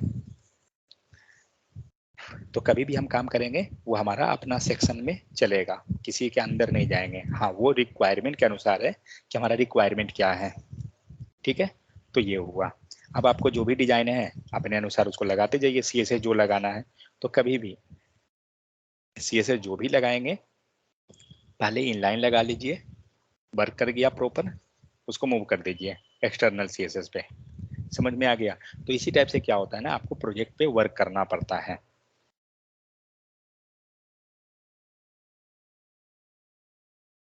मीन्स आपके पास मल्टीपल पेज है, मल्टीपल पेज में से आपको सर्च करना होगा कहाँ पर है डिजाइन, क्या करना है, इमेज है, जो भी चीज है वो आपको सर्च करना पड़ेगा।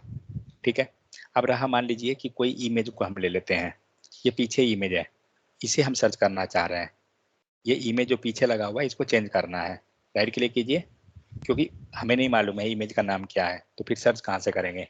तो इंस्पेक्ट करना तो सबको आता है, कोई ऐसे जिनको नहीं आता हो इंस्पेक्ट करना, नहीं आता है तो बताइए। तो हम लोग क्या करेंगे, इंस्पेक्ट करेंगे, और इंस्पेक्ट करने के बाद कोड के अंदर हम देखेंगे कि कहाँ पर है वो। तो यहाँ पे आपको एक इमेज दिख रहा है, देखते हैं कौन सा इमेज है, ये नहीं है। अब देखिए इंस्पेक्ट करने का दो तरीका है। दो तरीका में क्या है, एक कर्सर को यहाँ क्लिक कीजिए, और ये जो सिंबल था ना आइकन, इसको लीजिए, और जहाँ भी आपको जिसको भी सिलेक्ट करना है उस पर मूव कीजिए कर्सर। वो उस एरिया पे जब आप लेफ्ट में मूव कर रहे हैं ना, राइट ऑटोमेटिक स्क्रॉल हो रहा है। आप देखिए कुछ हो रहा है राइट साइड में, वो सेक्शन के पास देखिए ब्लू कलर का एक स्ट्रिप बन रहा है, देखिए हो रहा है ना। तो इस टाइप से क्या होता है हम पता करते हैं।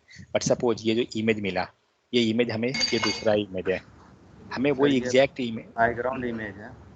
ये बैकग्राउंड इमेज है। तो बैकग्राउंड इमेज तो जब भी यूज होता है कहाँ होता है, CSS पे रहता है। ठीक है, वो आपको यहाँ नहीं होता है। अब ये ये टोटल CSS पे सेक्शन है। का देखेंगे, टोटल सेक्शन कहाँ पे उसका CSS में। तो अब क्या करेंगे, बैकग्राउंड इमेज अगर CSS में कुछ लिखा हुआ है तो नीचे हमें वो स्टाइल में मिल जाएगा। ठीक है, तो हम लोग क्या करेंगे, उस सेक्शन को हम पता करते हैं पहले कि कहाँ पर है। ये पूरा सेक्शन लेते हैं, ये सेक्शन ले लिए। अब इसमें चेक करते हैं कि कोई CSS है नीचे इमेज, तो यहाँ पे तो हमें नहीं मिला। अब इसके अंदर मूव कीजिए, हाँ यहाँ पे दिख रहा है, वेट वेट,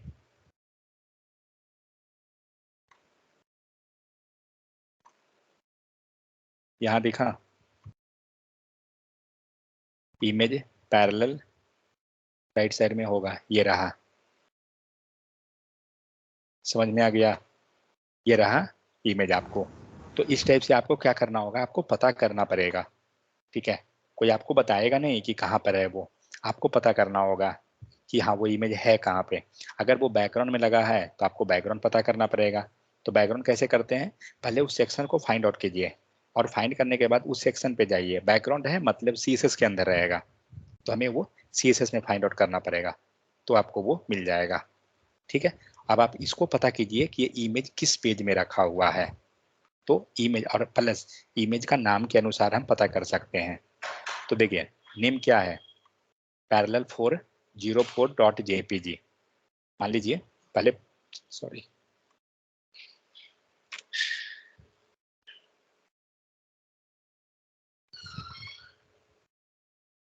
देखिए ये जितना इजी लग रहा है, इजी है, बट रियल में जब काम करने लगिएगा तो आपको दिन में भी तारा दिखेगा, टेंशन मत लीजिए। देखिए अब हमने इमेज ले लिया, अब हम इसको सर्च करते हैं प्रोजेक्ट में, तो हमें नहीं पता कि इसी पेज में है या किसी और पेज में है, हम डायरेक्ट इसी में सर्च कर लिए तो हमें मिल गया, यहाँ पे अवेलेबल है इमेज। तो अब ये किस फोल्डर में है, इमेजेस नाम का फोल्डर में है, चेक करते हैं। अब मान लीजिए हो सकता है कि आपको पेज ही नहीं पता है कि कहाँ पे है, तो क्या करेंगे, ग्लोबली जाके सर्च कर लेंगे। ग्लोबली कैसे करते हैं, ऑलरेडी वो पेज में बताया था कि कैसे होता है, कंट्रोल शिफ्ट एफ, ठीक है। और कौन सा है, ये वाला नाम अभी आपका टेक्स्ट था, अब इसको सर्च कीजिए, कितने जगह मिला, 4 जगह टोटल दिखा रहा है ना। कौन कौन पेज है, एक अबाउट में है, एक अबाउट में भी आ रहा है, फिर आपको index.html में भी आ रहा है, फिर आपको प्राइजिंग में भी आ रहा है, और फिर यहाँ पे टीचर्स नाम का है, इसमें भी सेक्शन में आ रहा है। मतलब 4 जगह सेम इमेज यूज हुआ है। मुझे क्या करना है, ये चारों जगह ये इमेज चेंज कर देना है। पैरेलल 04 है, ठीक है। पहले जाते हैं उस फोल्डर के अंदर जहाँ पे इमेज रखा हुआ है, किस फोल्डर में है इमेज, हमारा इमेजेस नाम का फोल्डर है उसके अंदर है। तो पहले हम जाएंगे इमेजेस नाम के फोल्डर में, इमेजेस में आ गया, चेक करते हैं कि यहाँ पे रियली में वो है या नहीं है। तो ऑब्वियस सी बात है, आप यहाँ से जाके चेक कर ले सकते हैं, पैरेलल 04, हाँ ये रहा इमेज। हमें क्या करना है, जहाँ जहाँ ये इमेज है मुझे ये इमेज चेंज कर देना है, ठीक है, और मुझे दूसरा इमेज लगा देना है। तो कभी भी ध्यान रहे, इमेज थोड़ा सा मिस्टेक के कारण आपका ब्रेक कर जाएगा, ठीक है। क्या मिस्टेक होता है जो बताता हूँ। सबसे पहले इमेज का प्रॉपर्टी को देखा जाता है कि इमेज का प्रॉपर्टी क्या है। राइट क्लिक कीजिए, प्रॉपर्टी को देखिए, क्या प्रॉपर्टी है इमेज का। प्रॉपर्टी मतलब इमेज किस टाइप का है, जेपीजी, पीएनजी, जीआईएफ, बहुत सारा फॉर्मेट हम लोग पढ़े थे। यहाँ पे कौन सा फॉर्मेट है, तो यहाँ पे आपको टाइप ऑफ में दिख रहा है, ठीक है। टाइप ऑफ में आपको दिखाता है कि क्या फॉर्मेट है, क्या लिखा हुआ है, डॉट जेपीजी, ठीक है। ध्यान रहे ये चीज, क्योंकि अगर आपने इवन स्पेलिंग मिस्टेक भी अगर आपने कर दिया तो आपका वर्क नहीं करेगा, ये डॉट जेपीजी जो लिखा हुआ है, ठीक है। तो ये जैसा है फॉर्मेट, यही फॉर्मेट वहां लिखाना चाहिए। इसीलिए अगर आप कोड में जाइए तो यहाँ पे आप जितना जगह भी देख रहे हैं,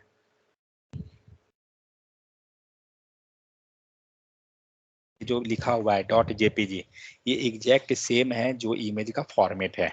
हमें क्या करना है, ये इमेज को चेंज करके, ये जो इमेज है ना, ये इमेज हमें बैकग्राउंड में कर देना है सारे जगह, ठीक है। एक पॉसिबिलिटी क्या है कि नाम हम इमेज का चेंज कर दें। तो मैं क्या करता हूँ, ये जो इमेज है, एक नया इमेज बना दिया और इसका नाम को मैं चेंज कर देता हूँ। तो इसको डिलीट मत करिएगा, इसको कुछ रीनेम कर देते हैं। अभी देखते हैं प्रोजेक्ट में, अभी तो सब इमेज गायब हो गया, गायब हो गया ना। क्यों गायब हुआ, क्योंकि अब वो इमेज है ही नहीं, क्योंकि हमने इसको रीनेम कर दिया। मुझे ये इमेज रखना था सब जगह। क्या करेंगे, जो हमने पैरेलल 04 नाम का है ना, उसको डाल दिए और देखते हैं आता है क्या। आ गया। तो जहाँ जहाँ ये इमेज अवेलेबल था पैरेलल 04, वहाँ पर ये इमेज आपको अब रिप्लेस हो गया होगा सभी जगह। क्यों, क्योंकि हमने क्या किया, इमेज का नाम ही चेंज कर दिया, और इमेज का प्रॉपर्टी एक्चुअली दोनों का सेम था। देखिए आपको ये भी इमेज जेपीजी है, जब आप कर्सर रखते हैं ना आपको दिखा देता है एक्चुअली, यहाँ दिख रहा है ना जेपीजी, तो इसीलिए हमें कुछ करना नहीं पड़ा ज़्यादा मेहनत। लेकिन अगर वो दूसरा फॉर्मेट रहता आपको सारे जगह चेंज करना पड़ता। तो एक काम करते हैं, इसको तो फिलहाल जैसे था वैसे कर देता हूँ।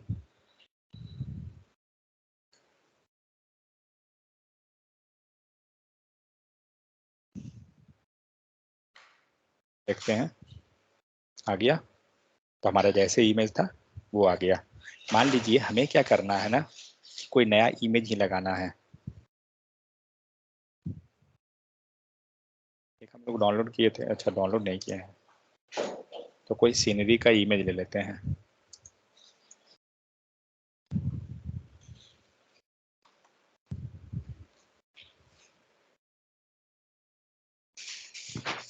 ये इमेज को लेकर किस फॉर्मेट में आ रहा है इमेज,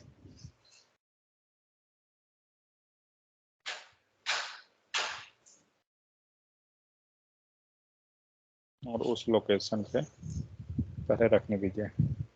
इसका नाम चेंज कर देता हूँ, इमेज 08 कुछ भी रख दीजिए फिलहाल चलेगा। तो हमें क्या करना है, ये जो जहाँ पे पैरेलल 04 लिखा हुआ इमेज आ रहा था पहले, पैरेलल 04, इस इमेज में मुझे इसको लगा देना है। क्या करेंगे, सिंपल सा टेक्निक है, नाम को लीजिए और इसमें रिप्लेस मार दीजिए। थोड़ा सा दिक्कत करेगा, वेट, इसको रीनेम करना होगा उसके पहले, ठीक है, और इसको अब रीनेम कर लीजिए। हमने क्या किया, इस इमेज का नाम को चेंज कर दिया, देखते हैं वर्क कर रहा है, आ गया ना। तो जहाँ जहाँ ये इमेज होगा वो सब जगह आ गया होगा। तो कहाँ कहाँ है जो बताता हूँ, होम में जाइए, होम में भी वो हमें दिखा रहा था ये इमेज, देखिए कहीं पे वो इमेज होगा, लेकिन होम का इमेज यही आ रहा है।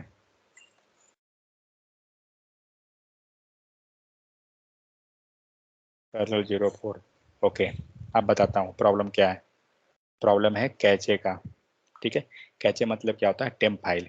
कभी भी आप जब नया चीज आप ऐड कीजिएगा तो बहुत बार क्या होगा ना, जो ओल्ड है वही आपको दिखेगा, क्योंकि कैचे क्या होता है, स्टोर कर लेता है। तो कभी भी जब हम वेबसाइट बनाते हैं ना, हमें नॉर्मल विंडो में नहीं बनाना चाहिए, हमें जाना चाहिए इनकॉग्निटो में, जो यहाँ ओपन होती है, न्यू इनकॉग्निटो विंडो क्रोम में। दूसरे ब्राउजर में प्राइवेट विंडो और क्या क्या रहेगा लिखा हुआ हो सकता है। अब देखते हैं कि यहाँ पे कौन सा इमेज आ रहा है।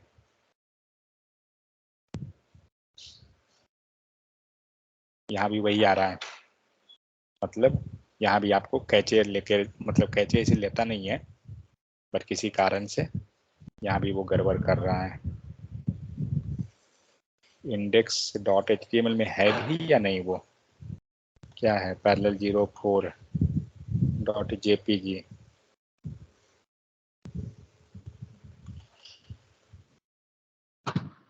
यहाँ क्यों ले रहा है,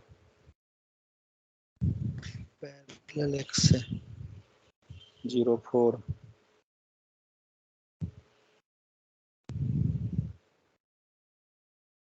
एक ही जगह तो है यहाँ पे। ओके, एक बार इसको रन करता हूँ direct, open with cache. Actually क्या होता है ना, बहुत परेशान करता है जब आप वेबसाइट डिजाइन करते हैं तो, लेकिन वो कुछ देर के बाद फिर गायब हो जाएगा जब हार्ड रिफ्रेश कीजिएगा। तो हार्ड रिफ्रेश कैसे होता है ना, अल्ट शिफ्ट एंड F5 से, कंट्रोल F5, बट ये फिर भी दिखा रहा है। एक काम करता हूँ मैं, अब मैं ये इमेज को ही डिलीट कर देता हूँ, फिर देखते हैं, शायद वो तब भी दे देगा। कहीं दूसरा इमेज तो नहीं ले रहा है ना, वेट वेट वेट, जहाँ तक उम्मीद तो नहीं है, वो इमेजेस फोल्डर के अंदर से ही आ रहा है वो।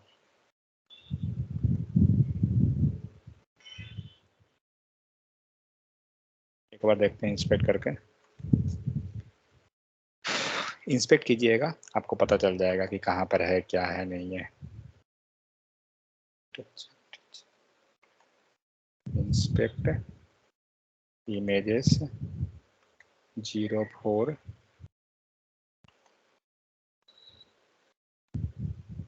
ओके ओके ओके, ये वेबसाइट के करंट सोर्स से ले रहा है,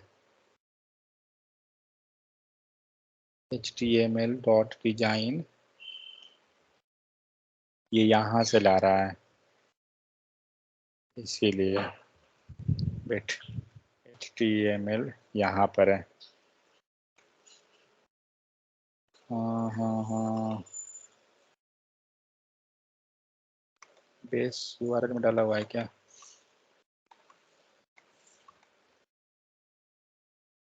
script Meta link base href।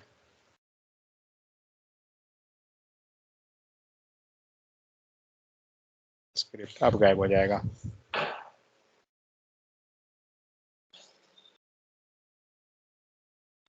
गायब हो गया ना?